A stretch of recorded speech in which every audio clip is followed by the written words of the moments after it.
Hello दोस्तों, कैसे हैं आप सब लोग। मैं हूं आपका दोस्त मैनाक और स्वागत है आप सब लोग का हमारे चैनल सिविल सेंटर में।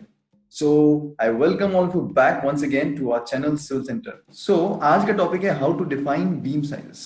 हम लोग बीम साइज कैसे डिफाइन करें। कोई भी स्ट्रक्चरल इंजीनियर या जब भी आप एक सिविल इंजीनियर एक बिल्डिंग का डिजाइन करने जाता है तो बीम का साइज पहले कैसे एज्यूम करेगा डिजाइन के टाइम, कैसे how to assume the beam sizes and beam के साइजेस के कॉन्स्टेंट्स क्या है, किस किस चीजों पे बीम का साइज डिपेंड करता है। चलिए देखते हैं।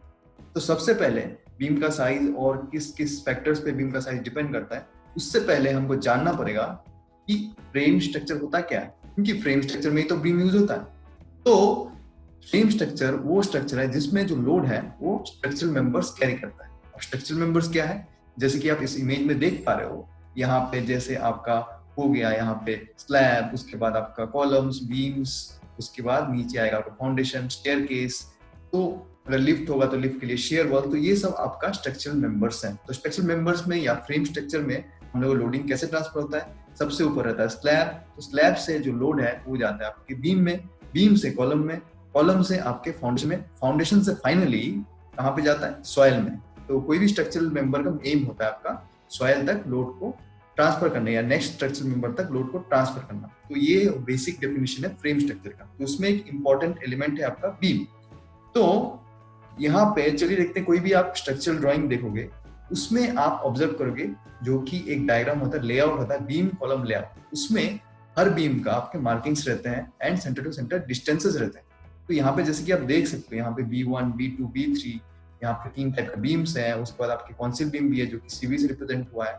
तो ये जो है बीम कॉलम लेआउट है, तो वो बीम के पोजीशन एंड मार्किंग्स यहाँ पे डिनोट होते हैं। हर स्ट्रक्चरल ड्राइंग में आपको मिल जाएगा बीम एंड कॉलम लेआउट। तो उसके बाद जो आता है आपके बीम के सेक्शंस, तो यहाँ पे ऊपर आप देख पा रहे हो ये लॉन्गिट्यूडनल सेक्शन ऑफ बीम है, ये आपके क्रॉस सेक्शन ऑफ बीम है। तो ये जो बीम दिया गया है इसमें आपके जो टॉप में ऑल्सो में two bars of 16 mm and extra reinforcement that is at the top. तो एक्स्ट्रा रिइंफोर्समेंट जैसे आप जानते हैं कि मोमेंट आपका टॉप में नियर द सपोर्ट ज्यादा होता है, तो यहाँ पे नियर द सपोर्ट्स में आपका रिइंफोर्समेंट एक्स्ट्रा दिया गया है 2 बार 16 mm का, both at the start and at the end. और आपकी बॉटम में जो है रिइंफोर्समेंट दिया गया है 2 number of bars of 12 mm, वो ऑल थ्रू जा रहा है आपका, यहाँ से लेके यहाँ तक जा रहा है। और बाकी जो हम लोग एक्स्ट्रा रिइंफोर्समेंट है जो कि सेंटर में दिया जाता है, जैसे कि आप जानते हैं कि आपका बीम में सिंपली सपोर्टेड बीम में आपका जो मोमेंट है वो आपका बॉटम में सेंटर में ज्यादा होता है। तो यहाँ पे सेंटर में हम लोग एक्स्ट्रा बार प्रोवाइड करते हैं स्ट्रक्चरल डिजाइनर जो है। तो यहाँ पे आप देख पा रहे हो 1 बार 12 mm का यहाँ पे एक्स्ट्रा प्रोवाइड किया गया है। और ऐसे ही यहाँ पे आप स्टीरअप भी देख पा रहे हो बीम का, यहाँ पे स्टीरअप्स की स्पेसिंग है 125 सेंटर टू सेंटर पे आपका एंड्स में, और आपका जो सेंटर है सेंटर के पास में यहाँ पे 150 स्पेसिंग पे यहाँ पे स्टीरअप्स दिया गया है। तो ये हो गया आपके लॉन्गिट्यूडनल सेक्शन। और यहाँ पे क्रॉस सेक्शन भी देख पा रहे हो, ये क्रॉस सेक्शन एक आपका एंड से काटा गया है और एक आपका बीच से काटा गया है। तो ये दो क्रॉस सेक्शन है लॉन्गिट्यूडनल सेक्शन आप स्ट्रक्चरल ड्राइंग में देख सकते हो। हमारे पहले के वीडियोस में बहुत सारे जो वीडियोस है उसमें स्ट्रक्चरल ड्राइंग एक्सप्लेनेशन है। तो उसके बाद हम लोग आगे बढ़ते हैं। अभी हम लोग देखेंगे what are the factors which affect beam sizes. तो ऐसे कौन कौन से फैक्टर्स हैं जो आपके बीम साइज को अफेक्ट करते हैं, चलिए देखते हैं।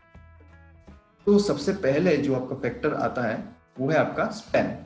तो जैसे कि आप जानते हैं कि स्पैन डिसाइड होता है किस चीज से, आपका जो दो एक पर्टिकुलर बीम या दो सपोर्ट के बीच में जो डिस्टेंस है तो उससे आपका स्पैन डिपेंड करता है। और स्पैन से भी हम लोग का डेप्थ एंड विड्थ बीम का दोनों डिपेंड करते हैं। तो अगला पॉइंट है आपका सपोर्ट। तो सपोर्ट्स से आपका स्पैन डिसाइड होता है। तो सपोर्ट का स्पेसिंग कितना है, सपोर्ट का विड्थ कितना है, उसके ऊपर भी हमारा बीम का जो है साइजेस डिपेंड करता है। यहाँ पे जैसे देख सकते हैं यहाँ पे एक बीम है और यहाँ पे जो सपोर्ट्स हैं, सपोर्ट है आपके कॉलम्स। तो सपोर्ट्स के ऊपर भी आपके बीम के साइज डिपेंड करते हैं। तो नेक्स्ट पॉइंट चलिए देखते हैं, लोडिंग। अभी यहाँ पे सपोर्ट हो गया, अभी हम लोग के बीम के स्पैन हो गए। उसके बाद यहाँ पे किस टाइप का लोड जो है बीम पे एक्ट करेगा वो उस पे आपका डिपेंड करता है बीम का साइज कितना होगा। क्योंकि स्ट्रक्चरल एनालिसिस और डिजाइन के बाद जितना हम लोग का सेक्शन ले पाएगा, अगर आपका वो लोड ले पाता है तभी वो पास होगा। तो जो हम लोग साइज डिफाइन करेंगे वो लोडिंग कैसा यहाँ पे स्ट्रक्चर पे लग रहा है, कैसे मेंबर पे लोडिंग लग रहा है उस पर डिपेंड करता है। तो जो नेक्स्ट पॉइंट है ये बहुत इंपॉर्टेंट पॉइंट है, आर्किटेक्चरल कॉन्स्टेंट। तो जो आर्किटेक्ट बिल्डिंग का डिजाइन करेगा, मान लीजिए बोल दिया कि हम लोग को आपके इस पर्टिकुलर साइज एंड इस पर्टिकुलर शेप के बीम ही चाहिए, तो हो सकता है हमको स्ट्रक्चरली कुछ मॉडिफिकेशंस करना पड़े, कि हम लोग कुछ मतलब कंसिडरेशन से ऐसे करने पड़े ताकि ये आर्किटेक्चरल कांस्टेंट हम लोग मान के चल सकते हैं। तो ये भी एक फैक्टर है। इन सारे फैक्टर्स को हम लोग डिस्कस करेंगे, डोंट वरी अबाउट दैट। तो सबसे पहले हम लोग देखते हैं डेप्थ ऑफ द बीम को कौन कौन से फैक्टर्स यहाँ पे अफेक्ट कर रहे हैं, इन सब फैक्टर्स में से। तो यहाँ पे आप देख पा रहे हो जो आपका स्पैन टू डेप्थ रेशियो है, जो स्पैन टू डेप्थ आपका रेशियो है वो आपका, इसको मैं यहाँ पे स्टेबल कर देता, ठीक है अभिषेक। यहाँ पे आप देख पा रहे हो जो यहाँ पे स्पैन टू डेप्थ रेशियो है, span to depth ratio generally जो है 10 to 16 कंसीडर किया जाता है इकोनॉमिकल हाउसिंग के लिए। Span to depth ratios of 10 to 16 are economically considered for your simply supported and continuous beams. For cantilevers, lower values may be adopted. तो ये basically है क्या? तो हम लोग का अगर सिंपली सपोर्टेड है या कंटिन्यूअस है, जैसे कि आप पहले भी डायग्राम में देखे थे, एक एंड में आपका सपोर्टेड था, एक एंड में कंटिन्यूअस था, वो सब केस में हम लोग स्पैन टू डेप्थ रेशियो हम लोग 10 to 16 हम लोग कंसीडर कर सकते हैं।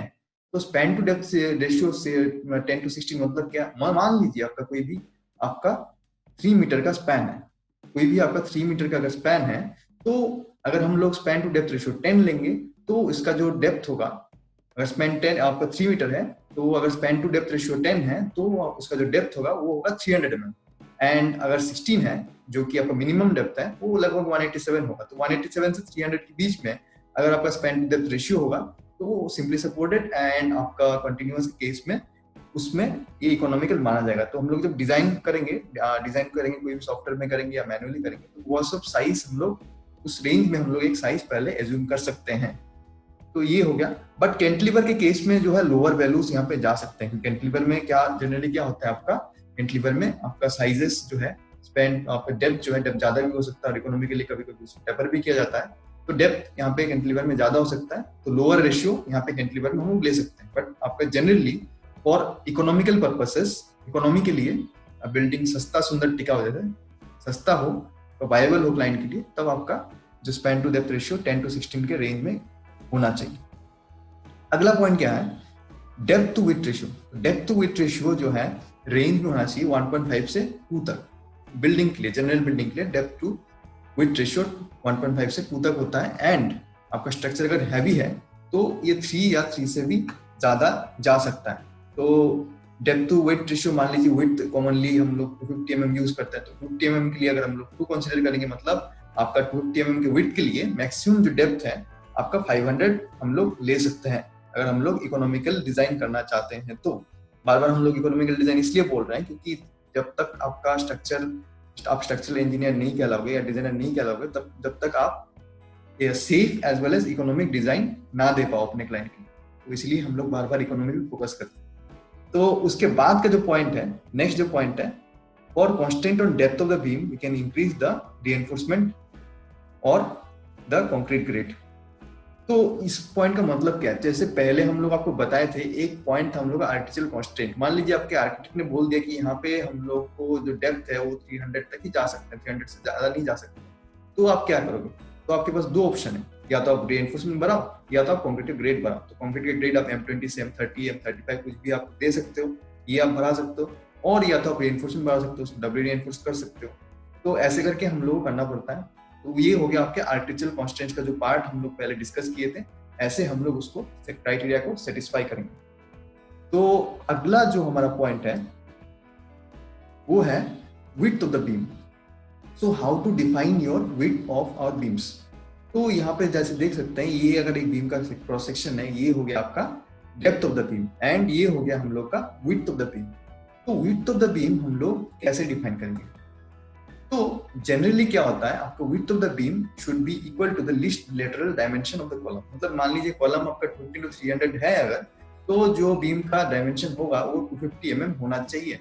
50 mm से ज्यादा आपका नहीं हो सकता।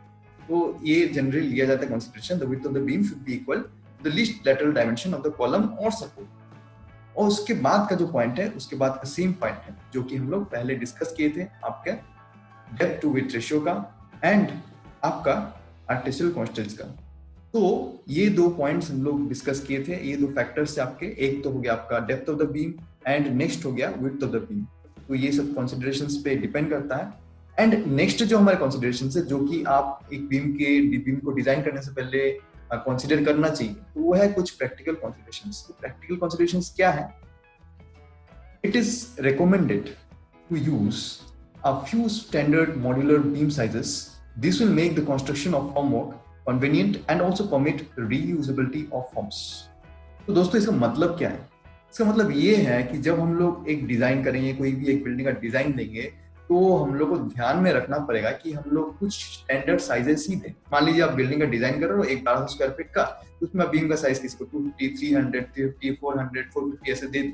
तो क्या होगा, हम लोग का फॉर्मवर्क का जो आपको शटरिंग मटेरियल है उसमें बहुत ज्यादा टाइम भी लग जाएगा, खर्चा भी आपको हो जाएगा, और जो फॉर्मवर्क बनेगा वो कहीं पे यूज भी नहीं हो सकता, जो ज्यादातर फॉर्मवर्क बनेगा। तो हम लोग के कुछ स्टैंडर्ड साइजेस हैं जो कि हर कॉन्ट्रैक्टर के पास अवेलेबल होते हैं, जैसे कि आपका 200 mm, 250 mm, 300 mm, ये वर्ल्ड वाइड स्टैंडर्ड साइजेस हैं जो सबके पास अवेलेबल होता है। इस वेट को आप यूज करके आप बीम का जो है डिजाइन दे सकते हो, बीम का साइज दे सकते हो, ताकि आपका जो कंस्ट्रक्शन होगा तो बार बार आपको फॉर्मवर्क ना बनाना पड़े। एंड एक जगह पे आप मान लीजिए कोई कंपनी के लिए काम करो, एक जगह पे आपके कंपनी यहाँ पे बिल्डिंग बनाई, तो उसको दूसरी जगह भी यूज कर सकता है। तो हम लोग कुछ स्टैंडर्ड मॉड्यूलर साइजेस हम लोग बीम के अगर डिजाइन में कंसीडर करेंगे तो हमारे लिए बेस्ट है। ये प्रैक्टिकल कंसिडरेशंस है। तो दोस्तों समराइज करते हैं आज का वीडियो। तो हम लोग आज देखे कि किन किन फैक्टर्स पे हम लोग के जो बीम के साइजेस हैं वो डिपेंड करता है। उससे पहले हम लोग थोड़ा इंट्रोडक्शन लिए थे, फ्रेम स्ट्रक्चर क्या होता है। उसके बाद हम लोग देखे कि कौन कौन से फैक्टर्स होते हैं, span, support, loading, artificial constraint, उसके बाद प्रैक्टिकल कंसिडरेशंस भी। ये सब चीजों पे कैसे हम लोग के बीम के साइजेस डिपेंड करते हैं। तो दोस्तों आज के लिए इतना ही। एंड मैं आपको ये बता दूं कि हम लोग जो है एक प्लेटफॉर्म लॉन्च किए हैं, जो कि आप लोगों को पता होगा कि सिविल सेंटर स्टूडेंट क्लब। तो उसमें बहुत ही आपके अफोर्डेबल प्राइसेस में सिविल से रिलेटेड जितना भी प्रैक्टिकल ट्रेनिंग है उतना प्रैक्टिकल ट्रेनिंग हम देते हैं, क्योंकि बेसिकली हम लोग कंसल्टेंट्स हैं, हम लोग कंसल्टेंसी का काम करते हैं। जितने भी आपके बिल्डिंग से रिलेटेड ड्राइंग्स हैं, आपका एस्टिमेशन है एंड प्रोजेक्ट मैनेजमेंट है, वो सारे काम करते हैं। तो हम लोग को ये पता है कि हम लोग जो कॉलेज में पढ़े हैं उसको प्रैक्टिकली कैसे अप्लाई करेंगे, या प्रैक्टिकली कन्वर्ट करने के लिए कौन कौन से स्किल चाहिए। तो सिविल सेंटर स्टूडेंट क्लब में जितने भी आपके सारे कोर्सेस हैं, जितने भी आपके सॉफ्टवेयर से सिविल से रिलेटेड, वो सारे तो कवर होती हैं। उनको प्रैक्टिकली फील्ड में कैसे अप्लाई करते हैं, प्रैक्टिकली डिजाइन जो है हम लोग जो क्लाइंट को रिपोर्ट सबमिट करते हैं, जैसे कि डिजाइन का कोर्स हो, कोई भी आपका मान लीजिए एस्टिमेट का कोर्स हो या 3D का कोर्स हो, तो फाइनल प्रोडक्ट तक कैसे पहुंचते हैं वो हम लोग दिखाते हैं। तो वो मैं समझता हूँ आज के डेट में जब मैं वीडियो बना रहा हूँ तो आज के डेट में बहुत ही जरूरी है, क्योंकि अगर आपको ये स्किल आता है कि आप कोई प्रोजेक्ट का एक फाइनल प्रोडक्ट दे सको, चाहे वो एस्टिमेशन हो, 3D ड्राइंग हो, स्ट्रक्चरल ड्राइंग हो या कुछ भी हो, तो आप एक खुद से भी काम कर सकते हो, खुद से भी कहीं पे काम उठा सकते हो, एक एंटरप्रेन्योर बन सकते हो एंड आत्मनिर्भर बन सकते हो। तो इसीलिए आपको अगर इंटरेस्टेड हो कि कोई भी हमारे कोर्सेज ज्वाइन करो या civil centre student club join करो, तो डिस्क्रिप्शन में जो लिंक दिया है उसमें आप रजिस्टर कर सकते हो, एंड नंबर भी दिया है उसमें, व्हाट्सएप या कॉल भी कर सकते हो। तो ऐसे ही हमारे साथ जुड़े रहिए, एंड आगे कौन कौन सी वीडियोस आपको देखने हैं उस पर आप कमेंट कर सकते हो। चलिए मिलते हैं नेक्स्ट सेशन में। Bye bye.